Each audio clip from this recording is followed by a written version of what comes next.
of Andhra Pradesh, Nara Chandrababu Naidu garu. He's one of the few leaders in the world on the development path and building a greenfield city. Request. No. We are telling facts about you, sir. We are telling on real facts. The most development-oriented person we know. Request you to give your guidance.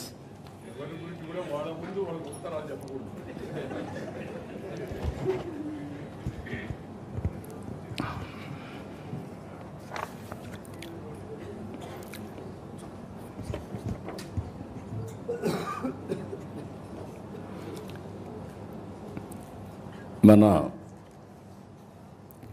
అందరి అభిమాన నాయకురాలు, మనందరం చాలామంది finance మినిస్టర్లు చూసాం, కానీ finance minister అంటే ఈ విధంగా ఉండాలని నిరూపించిన మన తెలుగింటి ఆడబిడ్డ శ్రీమతి నిర్మలా సీతారామన్ గారు మన నేల గర్వపడుతుంది. దేశ సేవలో పునీతమైనప్పుడు మన వ్యక్తులు చేసినప్పుడు మనకుండే ఆనందం ఇంకా ఎక్కువ ఉంటుంది. అలాంటి మంచి కార్యక్రమాలు చేస్తున్నటువంటి ఫైనాన్స్ మినిస్టర్ గారికి, వెంకయ్యనాయుడు గారు ఇప్పుడే చెప్పారు, గౌరవనీయులు పద్మ విభూషణ్. నేను చిన్నప్పటి నుంచి చూశాను. ఫస్ట్ టైం ఇద్దరం ఎమ్మెల్యేలుగా 1978లో అసెంబ్లీలో ప్రవేశించాం. అప్పటికి ఇప్పటికీ ఏమాత్రం కూడా పవర్ తగ్గలేదు.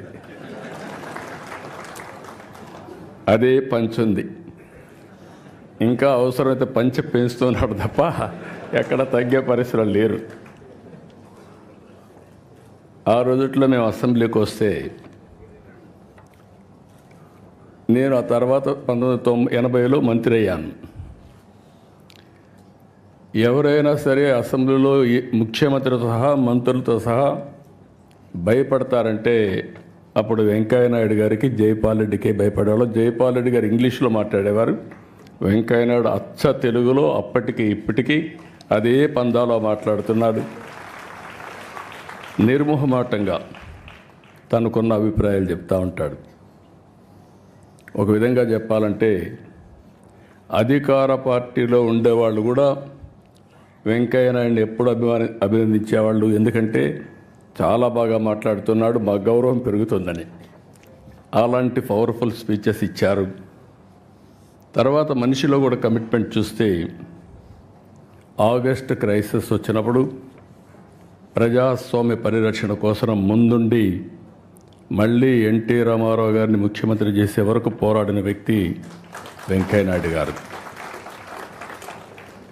ఈరోజు వారు చెప్పినట్టు ఒక చిన్న గ్రామంలో పుట్టిన, సాధారణ కుటుంబంలో పుట్టిన, అంచెలుగా ఎదిగి భారతదేశంలోని అత్యున్నతమైన స్థానంలో చేరారు. వారికి మనస్ఫూర్తిగా మనం అందరం కూడా ఈరోజు రిటైర్ అయినా ఎంత హోందాగా ఉన్నాడు అంత హోందాగా ఉన్నారు అలాంటి వెంకయ్యనాయుడు గారు. ఇకపోతే దగ్గుపాటి వెంకటేశ్వరరావు గారు, మా తోడలుడు.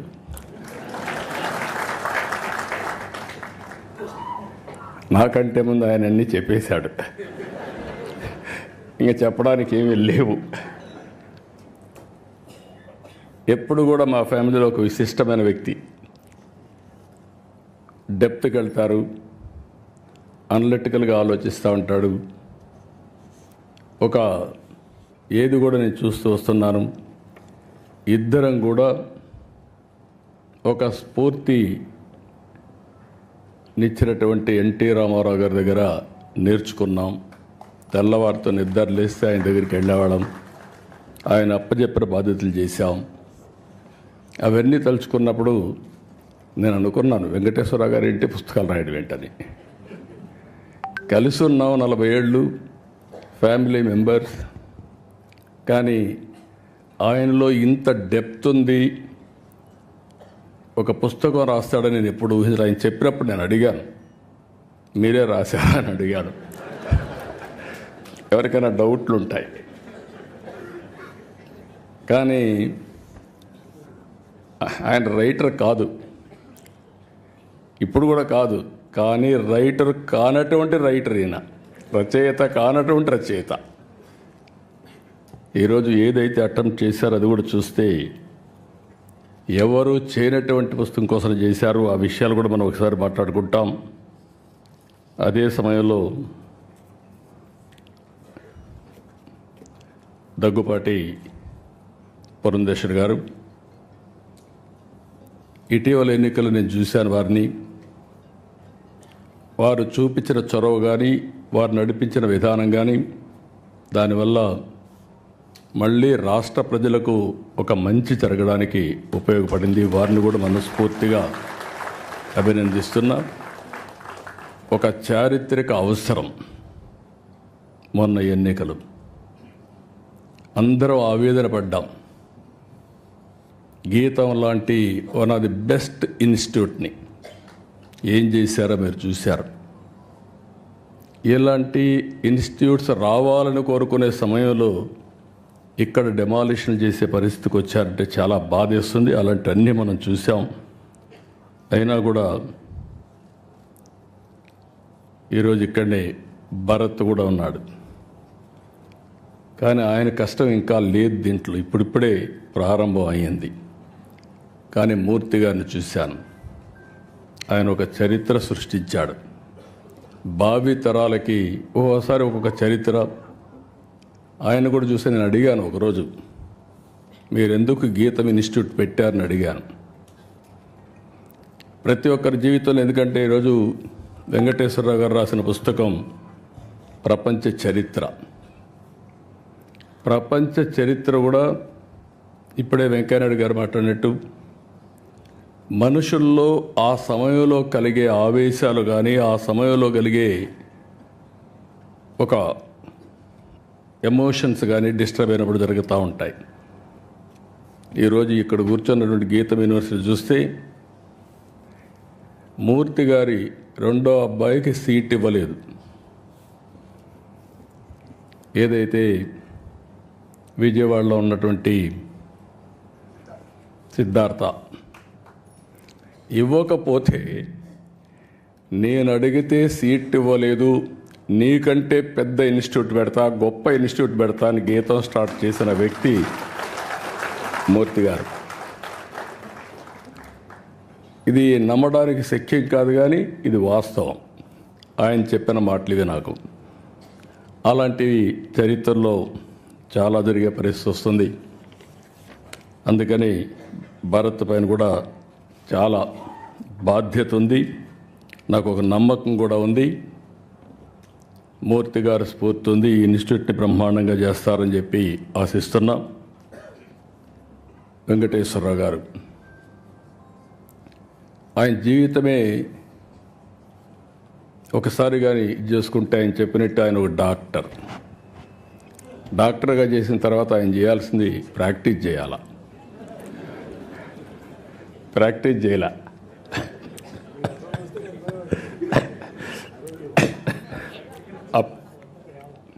మంత్రిగా ఉండి డాక్టర్గా ప్రాక్టీస్ చేశాడు, అది వేరే విషయం. ఆయనకు మెడికల్ అండ్ హెల్త్ మినిస్టర్ ఇస్తే ఈయన ప్రాక్టీస్ చేశాడు. కానీ డాక్టర్గా చదివినప్పుడు చేయలేదు, అది నేను చెప్పేది. కానీ డాక్టర్గా చేసి సినిమాలు తీశాడు. అంటే ఒక జీవితంలో ఏ విధంగా ఉంటాయనేది ఒక ఎగ్జాంపుల్. 5 సార్లు అసెంబ్లీలో మినిస్టర్గా, ఎమ్మెల్యేగా ఉండి, మంత్రిగా ఉండి, ఒకసారి లోకసభ, ఒకసారి రాజ్యసభలో మెంబర్గా ఉండి, ఇలాంటి ఆలోచనలు చేసేవాళ్ళం ఇప్పుడే వెంకయ్యనాయుడు గారు చెప్పినట్టు తిరగాలని ఆలోచిస్తాం తప్ప మళ్ళీ పుస్తకాలు చదవాలని ఆలోచించాం.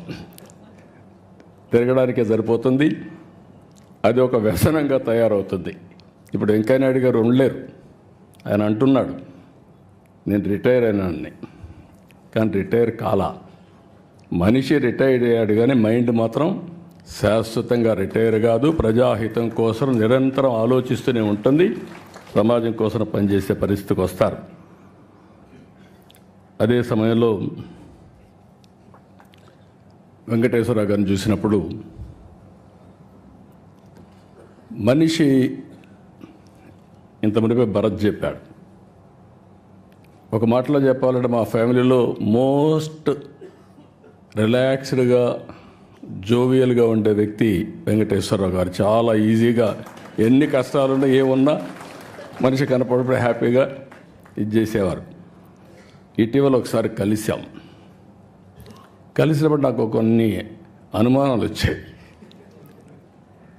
యాక్టివ్ లైఫ్లో ఉన్నారు, all of A sudden retired life మారుగా హ్యాపీగా ఉన్నారు, ఎట్లా స్పెండ్ చేస్తున్నారు మీ టైము అని అడిగాను. ఎందుకంటే ఇప్పుడు నాకు కూడా ఆ పరిస్థితి వస్తే ఇప్పటి నుంచే ప్రిపేర్ కావాలి కాబట్టి. ఆయన ఒకటే చెప్పాడు, చాలా హ్యాపీగా ఉన్నా, నిద్రలేస్తే బ్యాడ్మింటన్ ఆడుకుంటా, వచ్చిన తర్వాత మనవరాళ్ళు వాళ్ళతో ఆడుకుంటా, అక్కడి నుంచి కసపు గాసిప్ ఎవరిన ఫ్రెండ్స్ వస్తే చేసుకుంటూ ఉంటాం. మళ్ళా ప్యాక్ ఆటకు పోతాడు, మధ్యాహ్నం అయితే ప్యాక్ ఆటకు పోతా, ఆడొక 2 గంటలు ఆడితే మైండ్ స్టిమ్యులేట్ అవుతుంది, హ్యాపీగా వచ్చి నిద్రపోతాను. What a wonderful life.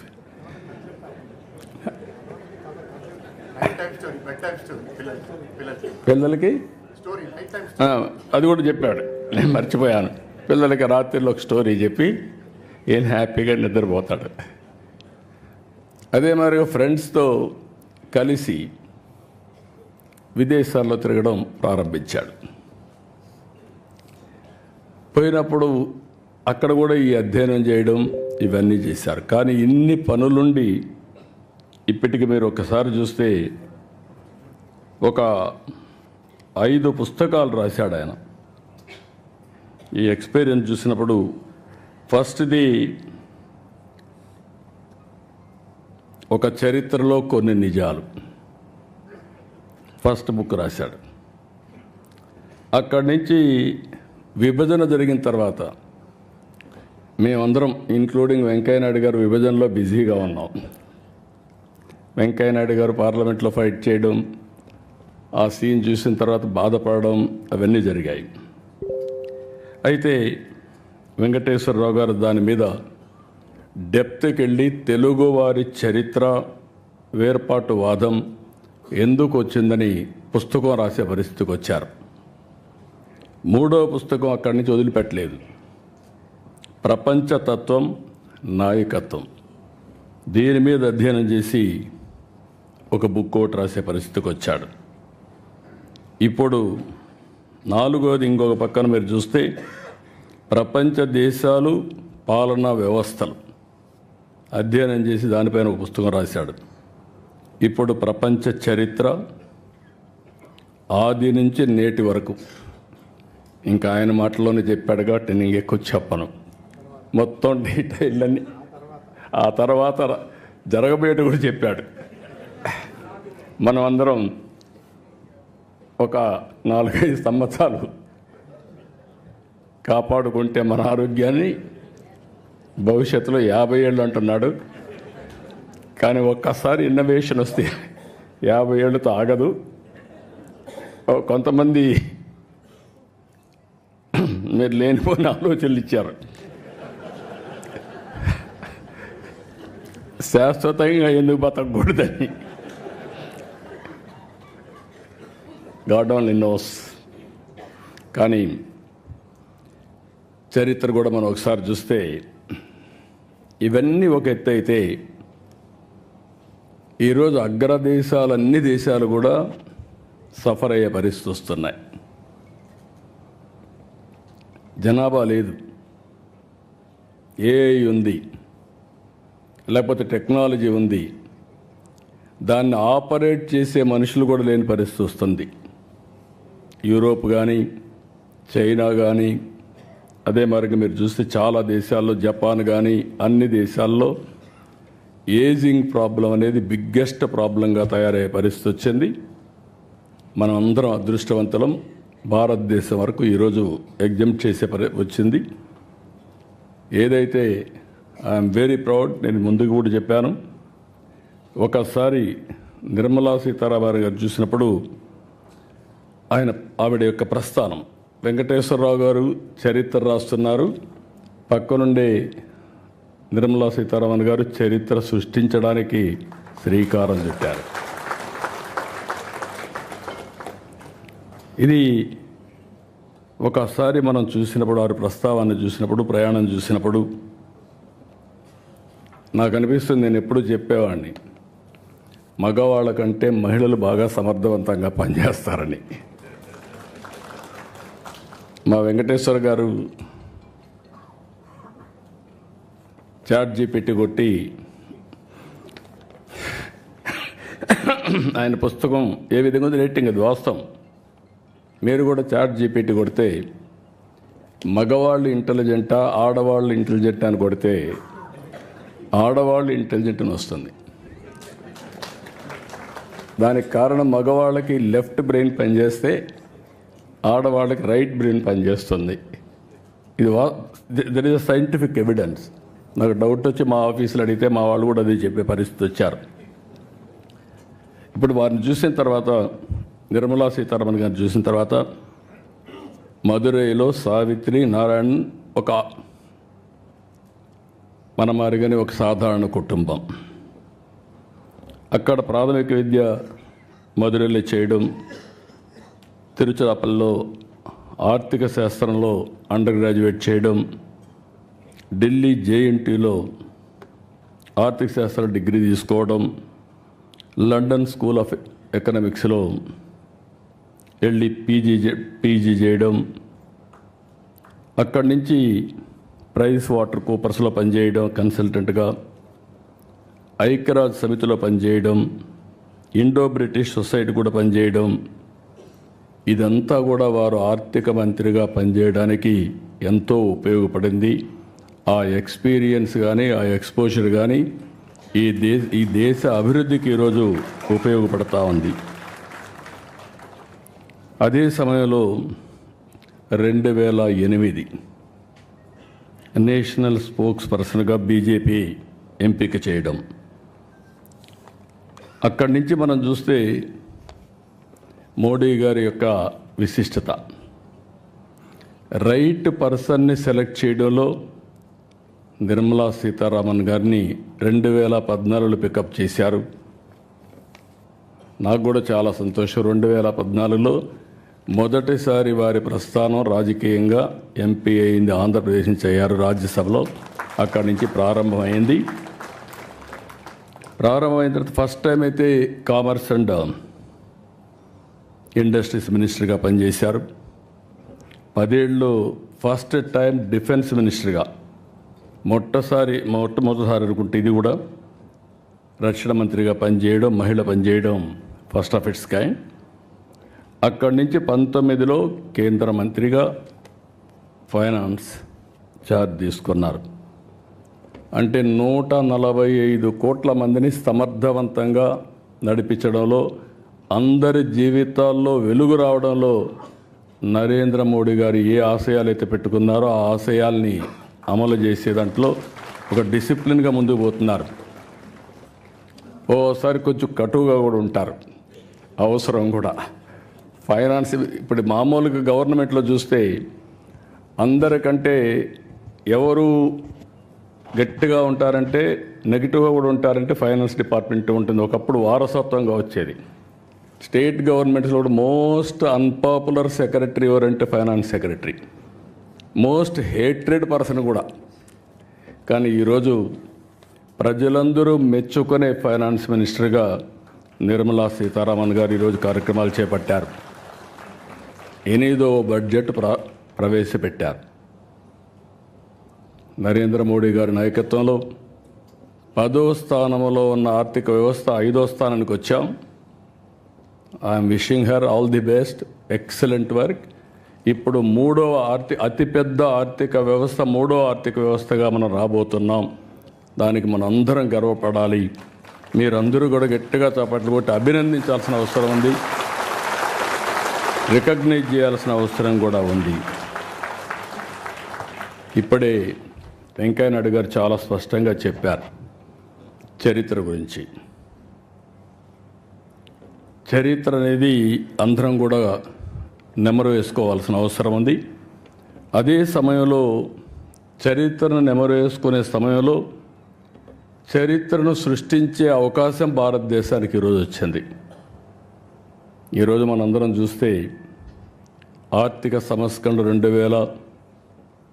1991లో వచ్చాయి. మన తెలుగు బిడ్డ పివి నరసింహరావు గారు ఆర్థిక సంస్కరణలు ప్రారంభించారు. అక్కడి నుంచి ఐటీ వచ్చింది. ఇండియా ఫస్ట్ మూవర్ కింద మూవ్ అయ్యాం. మూడోది demographic dividend as a wind fall gain కింద మనకు వచ్చింది. దీంతో మన వాళ్ళందరూ చూస్తే ఒకప్పుడు ఎవరైనా మాట్లాడితే జూయిష్ ఇస్ ది బెస్ట్ అనేవాళ్ళు. ఇప్పుడు ఏ దేశానికి పోయినా ఇండియన్స్ ఆర్ ది బెస్ట్ అనే పరిస్థితికి వచ్చారు. దాంట్లో తెలుగు వాళ్ళు అగ్రస్థానంలో ఉన్నారు. దానికి నేను గర్వపడుతున్నా. చరిత్ర సృష్టించే ఈ సమయంలో ఏమాత్రం కూడా అశ్రద్ధ లేకుండా అందరం కష్టపడితే నాకు ఏమాత్రం అనుమానం లేదు, వికసిత్ భారత్, స్వర్ణ ఆంధ్రప్రదేశ్. ఈరోజు కష్టాలు ఉన్నాయనే ఉద్దేశంతో నేను ఆత్మస్థైర్యాన్ని పోగొట్టుకోవడానికి సిద్ధంగా లేను. ఈరోజు మీరు చూసినప్పుడు ఇప్పుడే వెంకయ్య నాయుడు గారు చెప్పారు, మీరు ఓవర్ కాన్ఫిడెంట్గా ఉన్నారని చెప్పి. కరెక్టే, కానీ ఆశ ఉంది. ప్రధానమంత్రి గారు 2047కి భారతదేశాన్ని ఒక అగ్రదేశంగా 1-2 ఆర్థిక వ్యవస్థలుగా తయారు చేయాలనుకున్నప్పుడు అందులో నెంబర్ 1 స్థానంలో నా తెలుగు జాతి ఉండాలనేది నా ఆకాంక్ష. అదే సమయంలో ఈరోజు చాలా కష్టాలు ఉన్నాయి. నేను ఇప్పుడు కూడా వస్తూ నిన్న ఢిల్లీకి వెళ్ళి అడిగాను. నేను మార్నింగ్ కూడా ఒక మాట అన్నాను మినిస్టర్ గారితో. ఆవిడ ఎంత ప్రాంప్ట్గా నేను నాకు ఇబ్బందులు ఉన్నాయని చెప్తే, చెప్పడమే కాదు డైరెక్ట్గా నా ముందరనే ఫోన్ చేసి ఇమీడియట్గా ఫండ్స్ రిలీజ్ చేయమని. తర్వాత ఈ రోజుకి నాకు ఆ డబ్బులు కూడా వచ్చాయి. వచ్చిన తర్వాత మార్నింగ్ వండుకొని వారు మాట్లాడుతుంది, మీకు పని కూడా అయ్యిందండి అని చెప్పారు. చాలా సంతోషం చెప్పాను, కంగ్రాచులేషన్ చెప్పాను. నేను ఒకటే చెప్పా, ఆంధ్రప్రదేశ్ వెంటిలేటర్ మీద ఉంది. మీ డాక్టర్గా మీరు ఇచ్చిన మెడిసిన్ వల్ల వెంటిలేటర్ నుంచి బయటకు వచ్చాం. ఇంకా కూడా ఆరోగ్యం బాగుపడలేదు. ఇంకా కొన్ని రోజులు మీ ట్రీట్మెంట్ అవసరం మేడం అని చెప్పి మార్నింగ్ కూడా రిక్వెస్ట్ చేశా. పేషెంట్ వెరీ స్ట్రాంగ్, కానీ శక్తి లేకపోతే ఎటైనా పోయే పరిస్థితి వస్తుంది. ఆ సరైన సమయంలో అటు ప్రధానమంత్రి గారు కానీ, కేంద్రంలో ఉండే మంత్రులు కానీ, ప్రత్యేకంగా ఫైనాన్స్ మినిస్టర్ గారు పూర్తిగా సహకరిస్తున్నారు. లేకపోతే ఏమాత్రం కూడా మనకు వెసులుబాటు లేని పరిస్థితి ఉండేది. అలాంటిది ఈరోజు మనస్ఫూర్తిగా మీ అందరి తరపున కూడా అభినందిస్తూ, కానీ ఆ శక్తి కూడా మనకు ఉండేది. మీరు చూస్తే 25 సంవత్సరాలు ఐటీ నేర్చుకొని ఈరోజు ప్రపంచమంతా వెళ్ళి ప్రపంచంలో అన్ని దేశాల కంటే మన వాళ్ళు ఎక్కువ తలసరి ఆదాయం సంపాదిస్తున్నారంటే అది తెలుగు వారికి ఉండే శక్తి, సామర్థ్యం, పట్టుదల అని చెప్పి కూడా నేను మీకు తెలియజేస్తున్నా. ఇలాంటివన్నీ చూసినప్పుడు మళ్ళీ ఒకసారి వెంకటేశ్వరరావు గారిని కొన్ని కోట్ల సంవత్సరాల మానవ పరిణామ క్రమాన్ని, ప్రపంచ చరిత్రను తెలుగులో అనువదించడం ఒక అద్భుతమైన ప్రయత్నం. నేను ఇంకా చదువుతాను, ఎప్పుడు టైం దొరికితే అప్పుడు చదువుతాను. చదివిన తర్వాత నేను కూడా మీరు అన్నట్టు నేర్చుకోవాలని ఇది ఉంది. కానీ ఈ పనుల వల్ల ఇది చేయడం లేదు. కానీ one of the best book. దాంట్లో నాటి ఆచారాలు, ఆహార వేట నుంచి వ్యవసాయ వరకు ఇందులో ఉంది. ఆయన మాట్లాడినప్పుడు చాలా డీటెయిల్స్ చెప్పాడు. కొన్ని నాకు కూడా అర్థం కాల, ఎందుకంటే నేను చదవలేదు కాబట్టి. అలాంటివి డెప్త్కు పోతే తప్ప, ఒక ఆరాటం ఉంటే తప్ప ఏదో సాధించాలి, ఏదో ప్రపంచానికి తెలియజేయాలి అనే తపనుంటే తప్ప ఇది సాధ్యం కాదు. అందులో ఖండాల విభజన కానీ, తెగల వలసలు కానీ, ప్రాంతాల మార్పులు, మానవ చరిత్రపై వాటి ప్రభావం, యుద్ధాలు, సామ్రాజ్యాల ఆవిర్భావం, మత విశ్వాసాలు, మత పెత్తనాలు, ఇవన్నీ కూడా ఏ విధంగా వచ్చాయన్నీ చెప్పారు. ఇంకొక పక్క బానిస వ్యవస్థ, సామాజిక సంస్కరణలు, నగర రాజ్యాల ఏర్పాటు, అభివృద్ధి, గ్రీక్ పర్షియన్ యుద్ధాలు, వాటి ప్రాముఖ్యత తెలుసుకునే అన్నీ కూడా కూలంకుషంగా ఒక మాటలో చెప్పాలంటే ఏది వదిలిపెట్టకుండా సైన్స్, టెక్నాలజీ, హిస్టరీ, పాలిటిక్స్, ఇజాలు అన్నీ కూడా ఏది జరిగిందో, ఏది పనిచేస్తుందో అవన్నీ కూడా చెప్పారు. ఇంకొక పక్కన భాష, కళలు, వాస్తు, శిల్పం, భూ సంస్కరణలు, సామాజిక న్యాయం, ఆధునిక చరిత్ర, భూస్వామ్య వ్యవస్థలు, తెగలు, జాతులు, భారతీయ రాజులు, కడాన ఇటీవల ఆంధ్రప్రదేశ్లో ఉండే ప్రజా పరిపాలన కూడా అధ్యయనం చేసే పరిస్థితికి వచ్చాడు. అదే మరి దండయాత్రలు, ఇంకో పక్కన చూస్తే అచ్చు యంత్రం నుంచి ఇంటర్నెట్ వరకు సాంకేతిక విప్లవం, ఫ్యూచర్లో ఏం జరగబోతుందో మళ్ళా ప్రిడిక్ట్ చేసి అన్నీ కూడా ఇంత మునుపు వెంకయ్యనాయుడు గారు చెప్పినట్టు చరిత్రను వక్రీకరించకుండా జరిగిన చరిత్రను జరిగినట్టు చెప్పడం అనేది ఏ కొద్ది మంది చేస్తారు. అందులో డాక్టర్ వెంకటేశ్వరరావు గారు ఒక్కరని చెప్పి మీ అందరికీ తెలియజేస్తున్నా. ఇలాంటి మంచి బుక్ రాసిన వారిని అభినందిస్తూ, వీటి కోసం వారెంత తపన పడ్డారు, శ్రమ చేశారు, అన్ని చేసి ఇలాంటి వన్ ఆఫ్ ది బెస్ట్ బుక్ని మనందరికీ అందించారు. ఇది ప్రతి ఒక్క ఇంట్లో కూడా ఉండదగ్గ పుస్తకం, ప్రతి ఒక్క లైబ్రరీలో ఉండవలసిన పుస్తకం. ప్రతి ఒక్కరు కూడా చరిత్ర తెలుసుకోవాల్సిన అవసరం ఉంది. అలాంటి చరిత్ర తెలుసుకోవడానికి సులువైన మార్గం ఈ యొక్క బుక్ అని చెప్పి మరొకసారి తెలియజేసుకుంటూ, మేము మామూలుగా ఎప్పుడూ రాజకీయ మీటింగ్లు ఉంటాయి. ఈరోజు వండర్ఫుల్ మీటింగ్, ఒక ఆత్మీయ సమ్మేళనం నా లెక్క ప్రకారం. మా కుటుంబంలో ఒక మంచి రచయిత అధ్యయనం చేసి ప్రాక్టికల్గా ఏ విధంగా సమాజానికి అందించాలో అందించారు. వారిని మనస్ఫూర్తిగా అభినందిస్తూ, ఆయన ఒకసారి మాట్లాడుతూ తెల్లవారుజాము నిద్ర వచ్చేది కాదు, లేచి మళ్ళీ కాఫీ తాగేసి కూర్చొని రాసి తర్వాత పడుకునేవాడిని అని చెప్పారు. అంటే ఆ పట్టుదల ఉన్నప్పుడు మనిషిలో అలాంటి శక్తి వస్తుంది.